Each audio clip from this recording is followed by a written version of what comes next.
let's start with knowing more about you.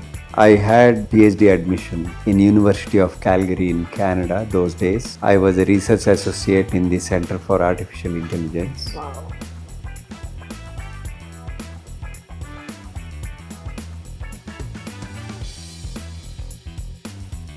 And at the same time, I also had an offer from Hindustan Aeronautics Limited in Bangalore. So I asked my father, what do I do? He said, do the job. But I had this desire. I was always passionate about teaching.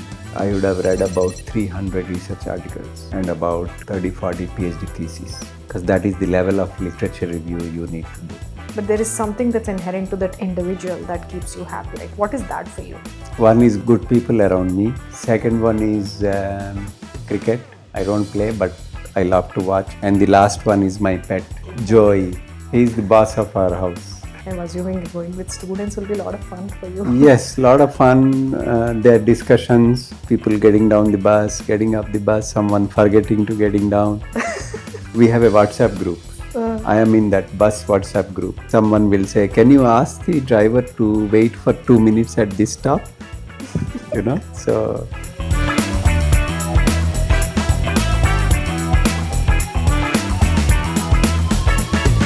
Hi, sir.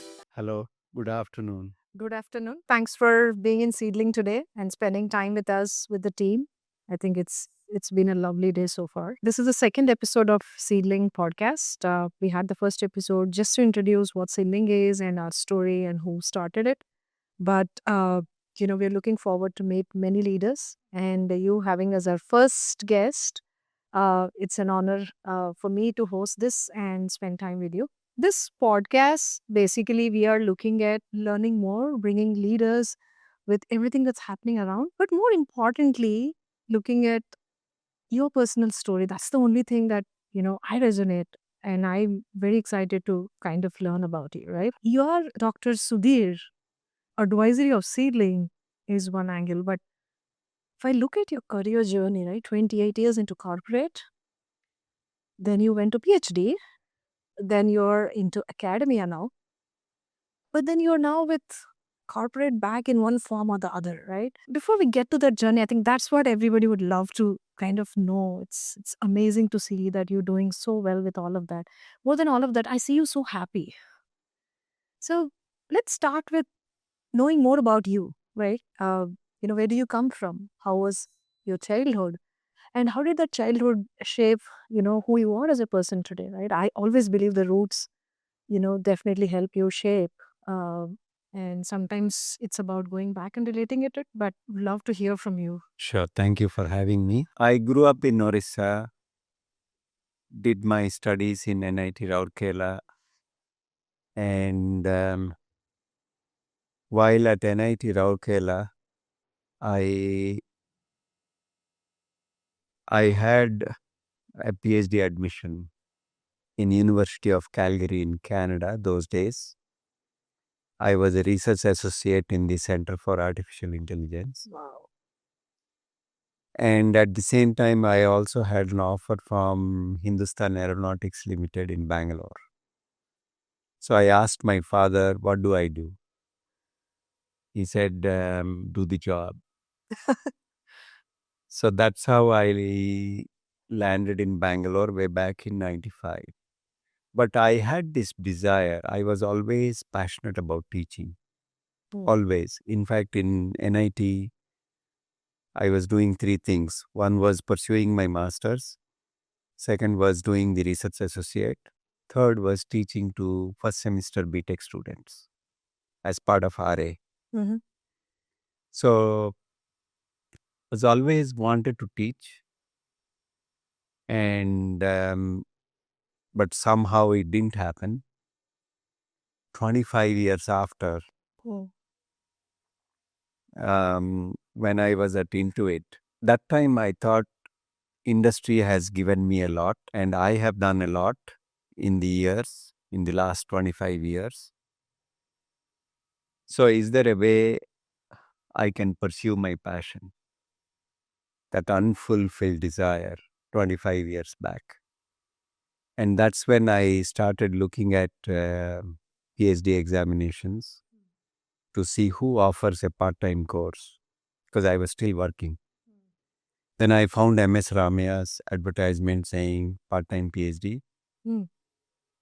So I went and wrote the exam and then cleared the interview and I got the admission. Mm. And then I said, let me pursue this. The first year of PhD is always difficult. And that's when many people drop out because you have to do 2 courseworks, 2 semester.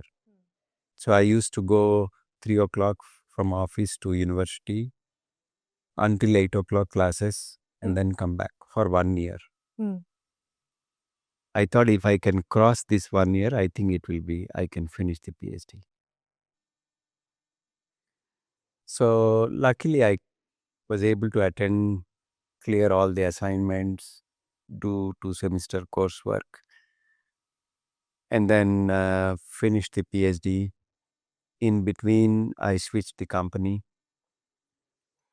went to Prudential, had a different role, and then transferred to US, came to India 4 or 5 times to pursue my PhD. But there was this determination, as I said, right? Um, I think if you set your goal on something and you want to achieve it, I'm sure there will be ways in which you will get the support, you will get the motivation, um, you will get the help to achieve it. But you must make an attempt and you must commit yourself to doing that. So I finished my PhD in 2022 in the area of AI/ML. Awesome. While being at work, You were with Intuit. I was with Prudential. Oh, okay. You were the US Prudential. Yes, US Prudential. And then while I was at US Prudential, Amrita University approached me if I can teach as an adjunct professor remotely from the US. So I taught for 2 years to MTech students on machine learning. That's what made me think maybe I should do this. That's when the awakening came saying, I like this. So when I go back to India, maybe I should just pursue teaching because I had everything that I could have gotten from the corporate. Yes, I can come back, but let me pursue my passion of teaching also. So that's when I decided to join Amrita as a full-time professor of computer science. I know you made the 30 years look really small, but it was very interesting to see that you always, so that's where the roots, right? Like you always wanted to be in teaching, but your dad said, okay, go do a job. And that's the case with many of us. Yes. I didn't know why I pursued engineering until I knew, I'm working in engineering, right? So, um, why do you think, sir, you were really interested in teaching? Like, why teaching? Because I always believe that when you teach, you learn more than you teach. Because I think student minds are very sharp. And especially in this age, in the age of AI, they are always sharper than you. They have no inhibitions. They can question you. They can make you think. And I think it makes you to do more reading, more literature reviews. You get to know what's happening in the world in the area of academia and research. And I always feel that I probably stay more up to date than what I was when I was in industry. Is it the time factor It that's is the helping time you? factor. It is the time factor, and it is also the curiosity to learn. and the the curiosity also to understand what's going on around you in terms of learning and technology. And when you interact with students, it's a different feeling that gives me the biggest happiness and satisfaction.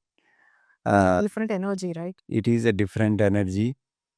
Um, and I think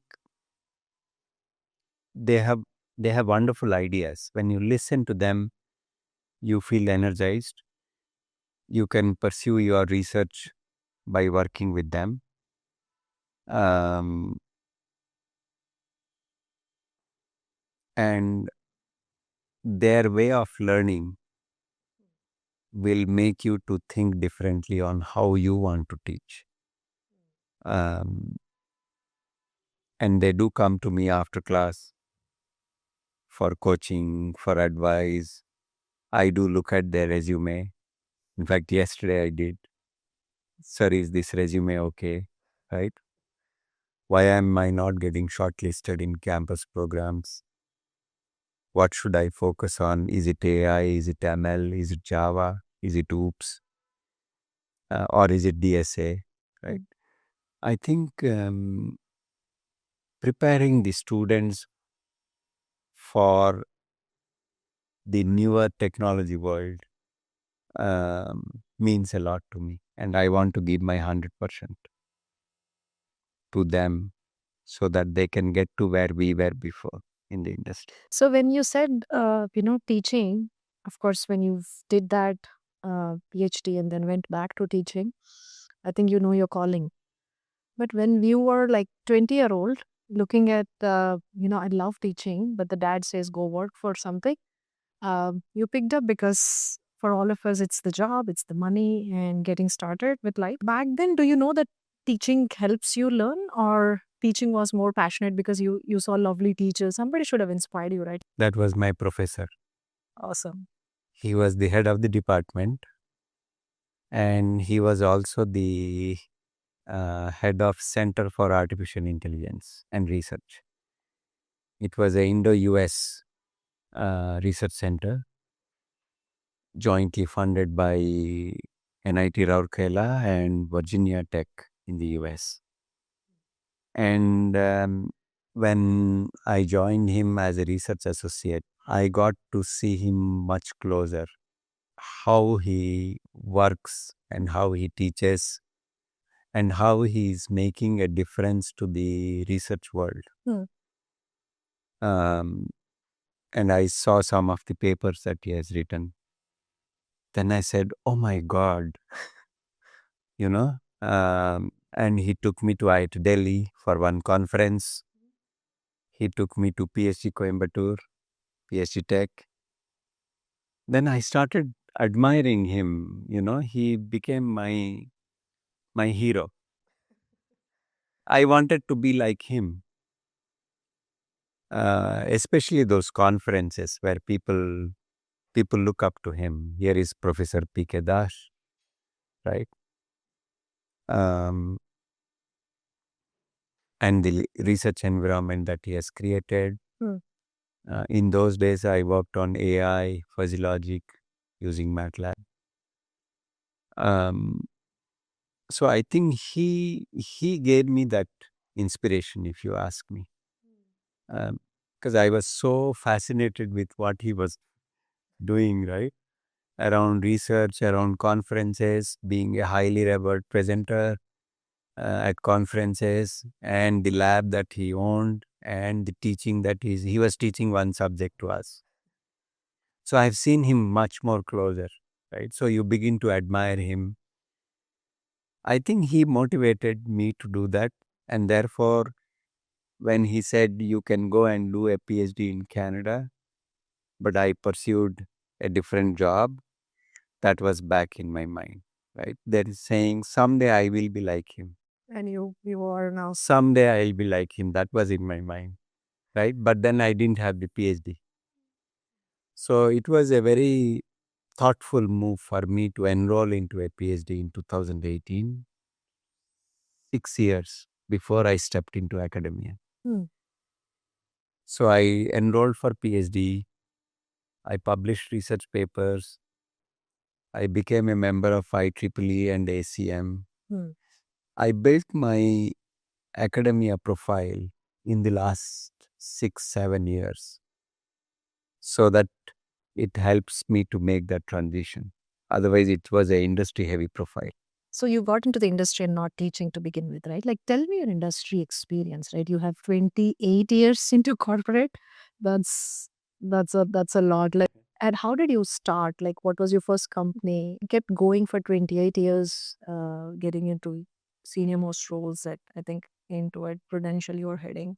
It started with me getting a campus placement Hmm. from NIT Rourkela at Hindustan Aeronautics Limited here in Bangalore in the light combat aircraft LCA division, um, in the flight software development group. So I was part of a software development group.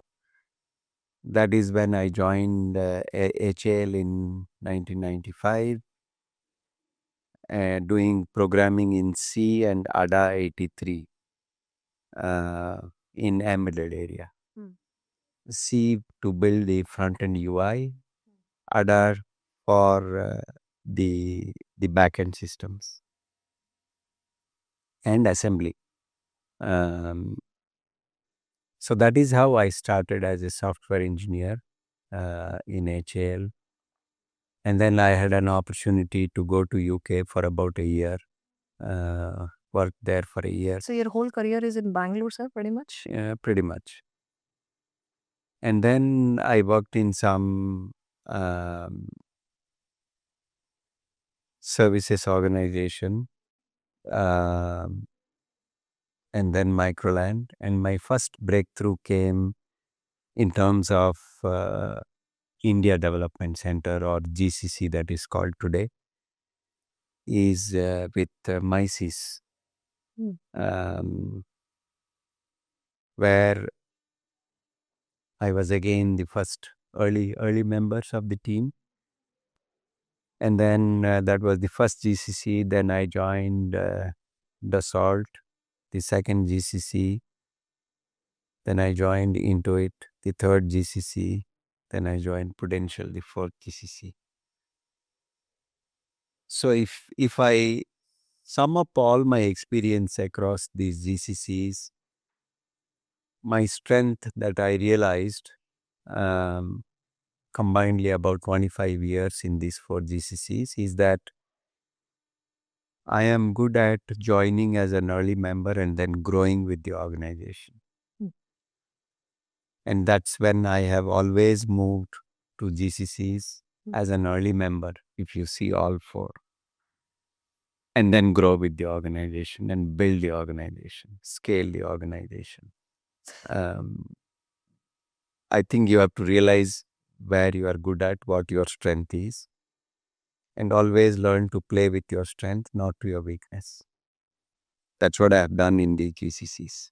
Tell me a little bit, sir, about you have so many people supporting you in your journey, right? Like it can be your family, it can be leaders, it can be just somebody else that you never thought would know your potential more than you know, right? But there is something more for a 28-year-old career, right? Like if somebody's starting career today, what are the things that went so well for you? What are the things that you today feel, oh, okay, through the journey, I had all this support system. Wish I would have taken more support of this, or wish I have done some things very differently, right? There are many people. In fact, in my journey line, I have a slide where I show people who have touched me in many different ways in my career that made me who I am today. Hmm. And I remain grateful to them, and I am in touch with them. Right from my college professor to my last boss at Prudential. Um, as an example, when I enrolled for my PhD, it requires a recommendation from an academician. I reached out to my HOD, BTech, and he gave me a recommendation, Wow. right? So that tells you that, there are people to help you when you want them, and you must remain grateful to them always, always. And then I have had 5, 6 bosses. I think they have helped me a lot in my journey, in my growth, and I'm still in touch with them. And in one of the talks about few months back, um, I think I really liked the way the speaker mentioned it. There are two things that go no matter where you go in this world. One is skill, the second one is your character, right? Skill is what we learn in academia and what we learn in the industry. Character is a function of our upbringing, right? So,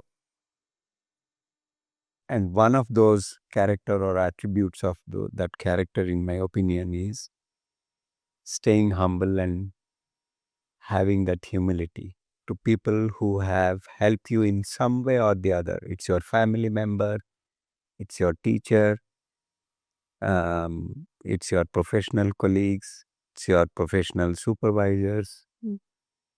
Um, so that's how I'll probably summarize this journey. Um,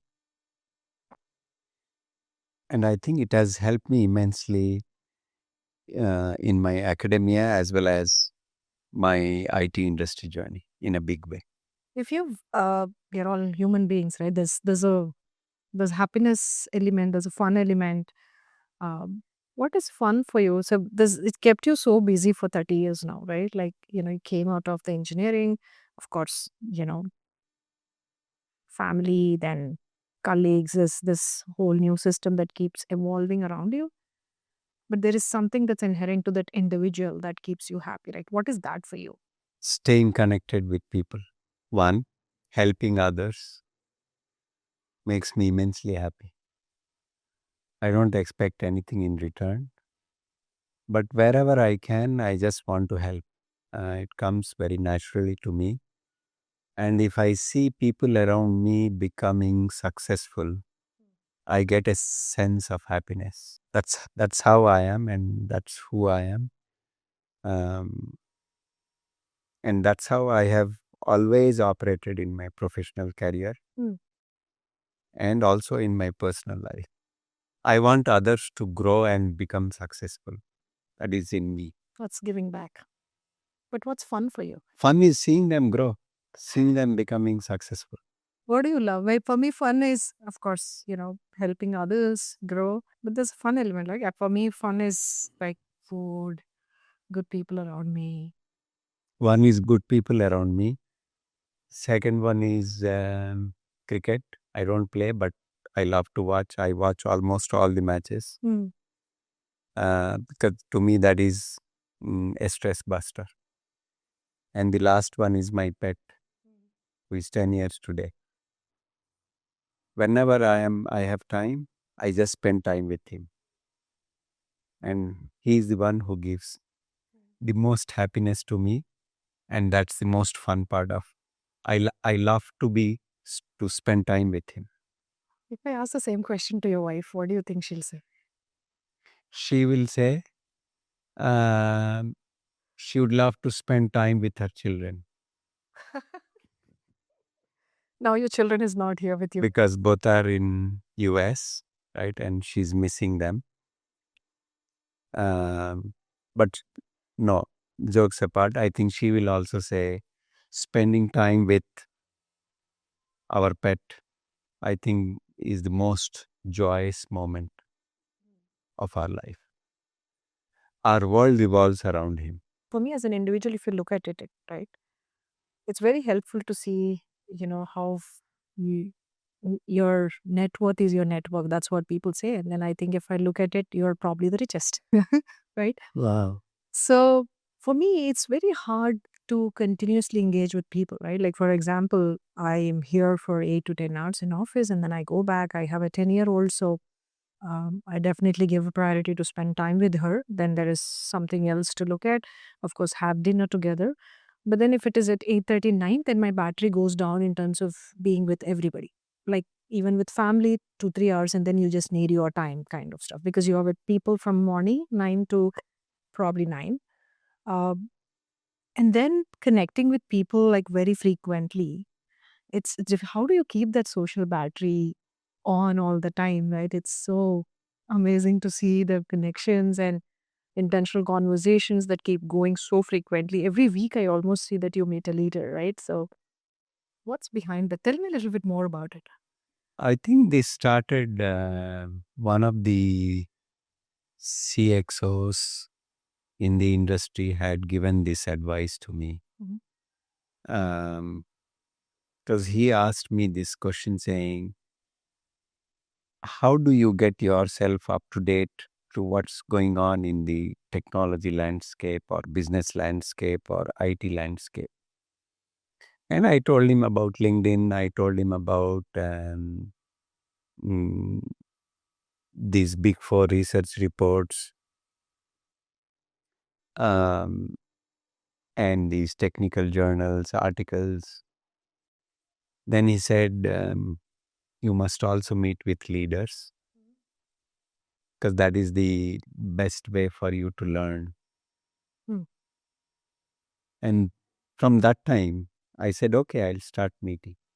I think that started, I called it in my mind external connect. Hmm. And therefore, there is no agenda. I don't know if they benefit meeting me, but I benefit immensely Meeting them. meeting them because the conversations are around technology, Hmm. around GCCs, around talent, around Gen AI. I think you get to know and also around what problems that they are solving in their current organizations. Hmm. That would be my last conversation. Hmm. Saying, hey, can you tell me what is it that you want to you are solving right now? I think that gives me a lot of insights. Uh, I think that's one of the biggest learning source for me today, more than reading any of these articles, because you get a perspective about the different challenges each of these leaders are facing, Hmm. both in terms of people as well as technology, Hmm. as well as platform. And that also gives you a big perspective, right? Um, and that's part one. Of course, I gain probably more than them. And also the people connect because when you meet without any agenda, I think people would like to meet. The second one is all these people that I am meeting. Um, if you have touched them in some way or the other in their professional life, I'm sure when you ask for a meeting, they'll oblige. That's how I'm. Whoever I reach out to, I don't think anyone says no. And then I make sure that I spend a weekend meeting at least one or two people. Hmm. And many of them are in CXO roles. Many of them are practitioners. I'm in touch with many of my team members who are software developers today. Hmm. Um, and all my students at college. Just that I don't post about them, right? But I do meet them. Um, I think it is very natural for me to meet with people. It comes to me That's true. because I don't have any agenda. And keeps you happy. It makes me happy. That's good, sir. So 2018, you picked up PhD, right? And you decided to do it in AI. Why AI? When you knew the revolution, I know it had already started back then, but the kind of revolution we're going through right now, and you picking up AI and actually PhD in that area, was that a thought through thing, or why AI? I think that time AI was just being talked about, Hmm. just being talked about. And I could foresee, Hmm. based on my conversations with leaders, that probably that is going to be the next big thing. Hmm. And I'll tell you where did I get this uh, insights from. If you look at the IT industry then, I think that is the time or a year before, I think these organizations started to give importance to data. Hmm. And those days it was data was the new oil. Um, and they all, I think these companies also started to set up chief data office. When you read into all that, that is when you will get a clue that why data has become so much important, first of all, and what everybody is going to do with data. It is just to produce dashboards? I don't think so, right? It is to get insights. How do you get insights? There is a manual way, laborious way of getting insights. There is an intelligent way to get insights, right? And that's when I started thinking that AI, and by then machine learning already made its inroads into generating these dashboards and generating these insights from data. Hmm. So when I enrolled, that's why my PhD was a level above ML, which is DL, the deep learning. I think by then there has been enough research done in the area of deep learning, primarily because of the advancements in the autonomous vehicle Hmm. and vehicles like Tesla, right? It uses one of the deep learning algorithms, YOLO. So that's when I started to pursue that is what made me pursue um, Yeah. my PhD in AI, specifically in deep learning. So when you were in US, you were still with Prudential, but doing teaching uh, as a consulting staff, right? So what was that moment? I know you said that you're really enjoying that, so you wanted to switch back. When you switched back, you came back to India, right? Like that's a life altogether different. Moving from industry to academia is it's a big shift. Moving from US to India after 5 years or so is another shift.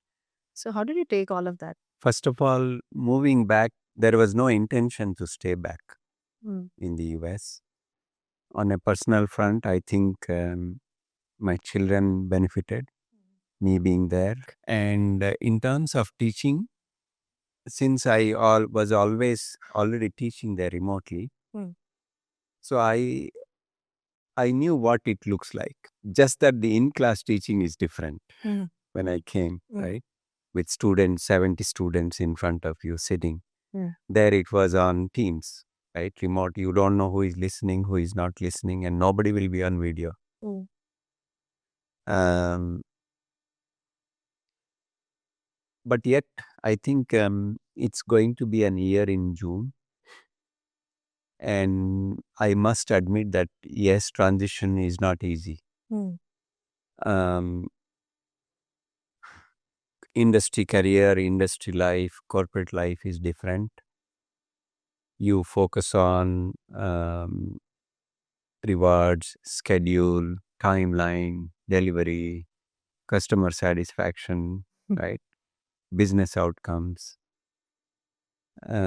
On the academia, you need to slow down, pause, think, have patience. Things will happen at their own pace. Um, and you will have enough time to understand read, and learn. Most importantly, learn. Mm. Now, to learn, you must have time, and academia gives you that time to learn. I'm still going through that transition, but I think at the same time, what helps me to ease into the role, the academia role, is my connect with the industry. Mm. Right. So, on one hand, I don't miss the industry Mm. because I meet with people and leaders. On the other hand, um, I'm trying to learn how to become one of the academicians. Mhm. Um, so that's on academia and industry. And in terms of relocation, I don't think there is. It was by design that I will relocate and not move back. I think it was by design that I'll go there for some years and then come back. So no regrets. Switching to academia now, you're some part of industry as well still. And like you said, 9 months into this, you're still transitioning. Mentally, it takes time. But when you were working and pursuing PhD, um, how hard was it? Because I know I've done a year of general management time, and then when I was doing it, working, it wasn't easy at all, right? Like I had to take off couple of weeks every quarter. Weekends were completely 9 to 6 classroom, and it was very, very hard for me, right? I had a very uh, second daughter was hardly 3-4 year old. It was very hard. So when you were working at a very senior role, I think when you said 2018, you must be already at a very senior leadership role, right? Like, hard was it for you to pursue PhD? The reason I'm asking this question is, someone like me tomorrow think of doing PhD either in AI or something else, right? What were the things that helped you to stay in the course?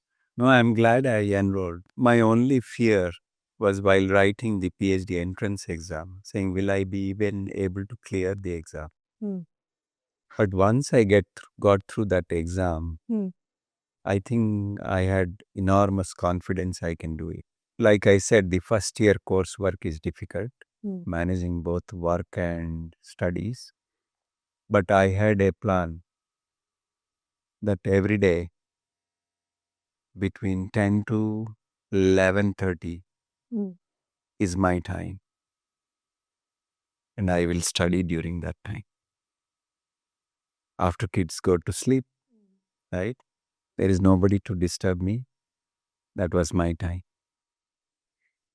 I think that helped me. I think in that 1.5 years, for about 2-3 years, at 10 p.m., I would have read about 300 research articles Hmm. and about 30-40 PhD theses. Hmm. Because that is the level of literature review you need to do. Hmm. In fact, in my PhD interview, Hmm. I was asked, do you read technical articles? Said no. Said read one, Hmm. you'll go to sleep, right? Because it is not easy to understand those. Hmm. So that was part two. Hmm. The third one was choosing the topic Hmm. um, and having the proficiency, technical proficiency to pursue research. I think that was hard on me because we IT folks, right? Yes, we would have coded, but as you go on to management ladder, you don't stay hands-on with coding anymore. Essentially, focus more on outcomes, people leadership, right? Delivery timelines, schedule, all of stakeholder management, all of that. So you don't stay hands-on with coding. Hmm. One of the prerequisites after I finished my coursework to start the PhD research, that you must be a hands-on coder, Hmm. programmer. So I had to demonstrate through certifications, external courses that I can code. I think that was the hardest part. So getting back to being hands on. Yes. And the third one was which problem do you solve in PhD? Mm. So they used to teach us research philosophy as a subject that teaches you how do you go from broad to narrow, right? The inverted triangle. That journey was difficult. That is when I read those 300 articles. Because you go broad, you read 300 articles, you get a perspective into an area, you frame up in your mind, this is an area that I'm going to do. Then go narrow, narrow, narrow, and finally define your problem statement. Got it. It took me about 2-3 hours just to defend my problem statement to the panel. So they must be convinced. In fact, I was asked the question, what makes you think that this is a PhD research? The thesis was on an intelligent system for information extraction using neural networks and deep learning techniques. The question was why intelligent, why not expert? In fact, my topic was expert system. And I think I was clarified why expert. Why you should not use when I said 3 hours, every word was being questioned. And then in totality, they ask, what makes you think that this is a research topic? Very interesting, sir. So just briefly to understand, like tomorrow, if I have to do a PhD, so MS Ramaya University, you have done your PhD, and it's how many years long, sir? PhD, I finished in 4 years. 4 years. Usually, that's a common period for people to finish. Minimum 4 years. Minimum 4 You years. must Sure. complete. Complete, and then you can go up to anything like Go up there's to 6 years, 8 years. 8 years, and you're heading the corporate Corporate and industry relation affairs for there. Bangalore campus. So Bangalore campus. So And connecting with industry. industry, right? So you keep talking to different companies. Yes, also? I do. So how does your typical day at college looks like? You do a lot of teaching, and then you also spend like industry connections. So I have a 3-4 role, if you will. One is teaching. The second part is the industry connection. That is where I stay connected with core engineering, that is mechanical, electrical, core engineering industry. The other part is with IT industry. The third part of my role is I'm the technical head for all campuses at Amrita, where my role is how do we make the students industry ready?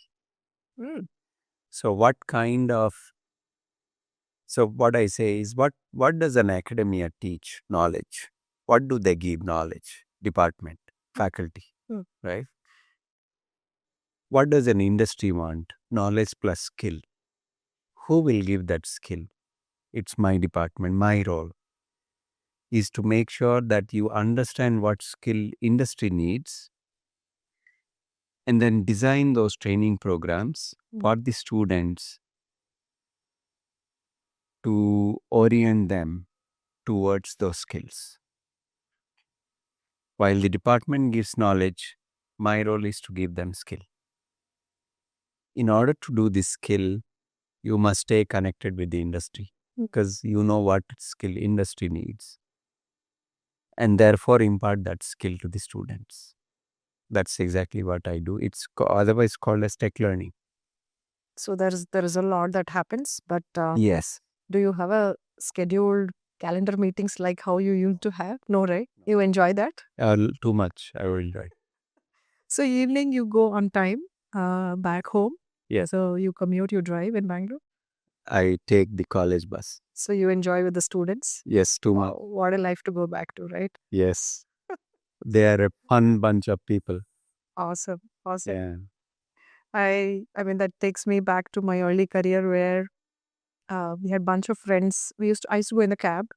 So we had bunch of friends and the cab used to come around 7:30. Half of us were asleep and we were trying to get to office so that we can come back on time because the cab had fixed timings. But we had a lot of fun, traveling together to office, a lot used to happen. So I'm assuming going with students will be a lot of fun for you. Yes, a lot of fun. Their discussions and from different branches, right? People getting down the bus, getting up the bus, someone forgetting to getting down. We have a WhatsApp group. I am in that bus WhatsApp group. Someone will say, "Can you ask the driver to wait for 2 minutes at this stop?" I think it's fun to be how many people? 49 people in that bus. Yeah, yeah. In a way, it's like going back to a little bit slow life. Yes. That probably helps you learn, but also enjoy the other side of things that you're Can you experiencing. spend time in advisory role? Advisory roles. Yeah. Now let's come to that. So, thanks first of all being advisory for Seedling Labs at somebody at your capability, right? Why Seedling Labs, sir?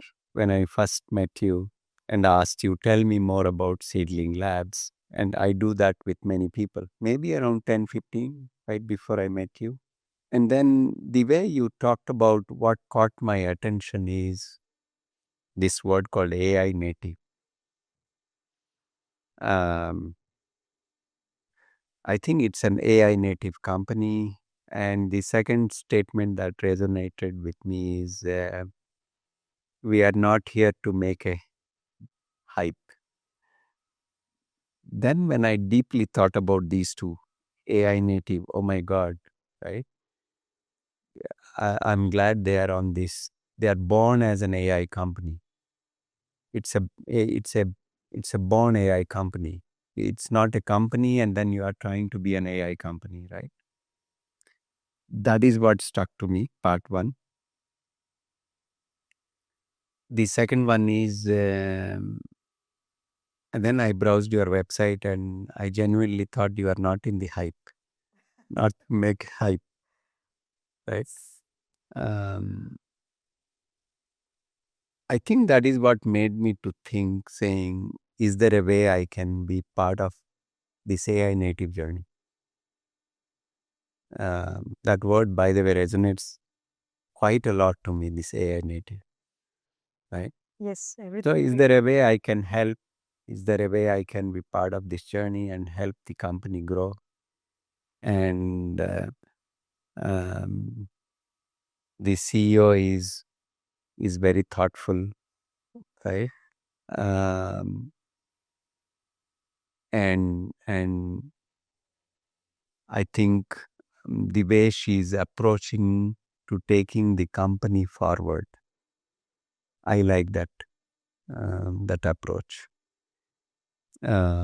It's not just focusing on trying to do something, but trying to do something in a very thoughtful and methodical way, while at the same time staying in touch with the developments in AI. So that is what made me to look at Seedling Lab, and I like the company name too, Yeah. and the logo too. We are very rooted like how the seed is, so that's why Seedling Labs.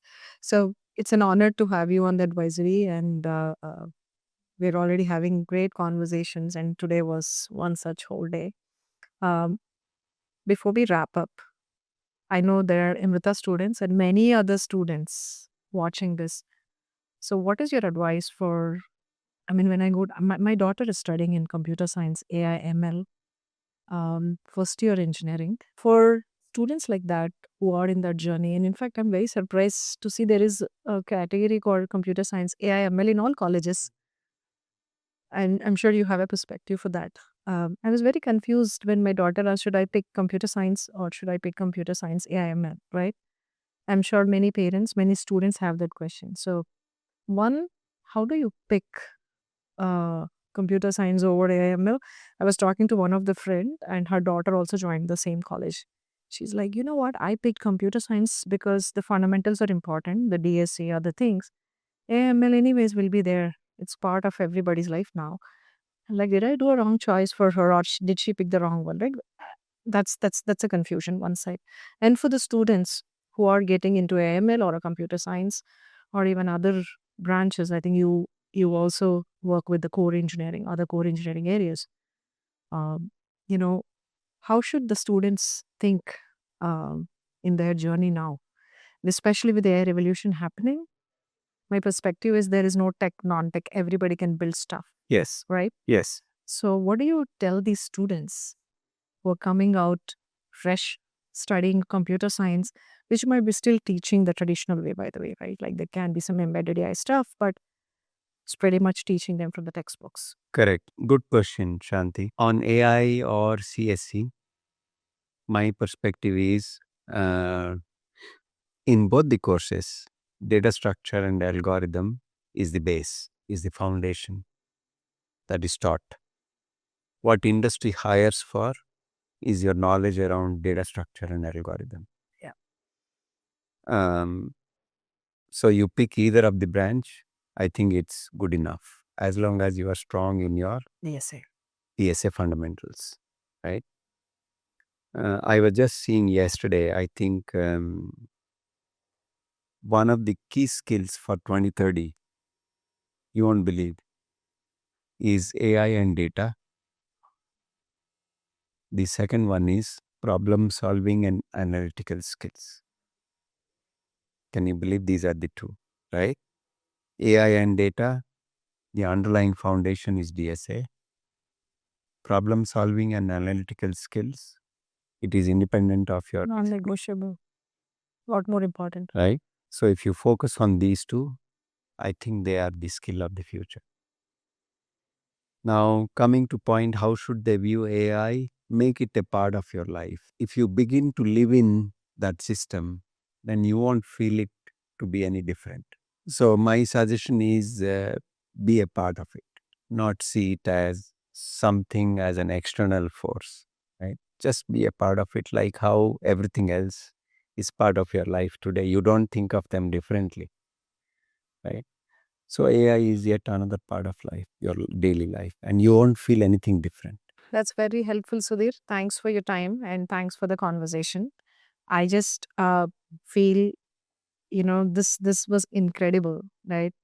I've been meeting you a couple of times and having you as advisory, but knowing about you a little bit more. And I feel there's something great that we're going to build at Seedling Labs together.